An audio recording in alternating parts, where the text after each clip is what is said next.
So in this Visme tutorial video, I'm going to be showing you guys how to duplicate text here on Visme. So first thing you have to do is add some text to your design. So you can go ahead and press on the basics tab right here, go to text in the top left and press on text. And how about we just type in the word duplicate?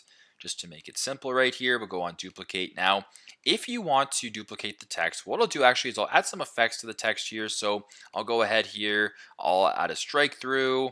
I will then do this right here. I'll go to effects and I'll add the cyber thing right here, just basically to get creative. Now, if you want to duplicate this exact thing, it's pretty straightforward. If you're on a Mac or you're on a PC, you can just copy and paste it. So what I'll do is press on this. I'll go Command C, then I will go Command V. And I've now duplicated the text. That's one way of doing it. Now, another way you can do it as well is just by deleting this, pressing on the text right here, going to this top right option right here to where it says duplicate, and simply just pressing on duplicate will then do the exact same thing. So pretty straightforward, but that's how you guys can duplicate text here on Visme. Thanks again for watching, and I hope this video helps.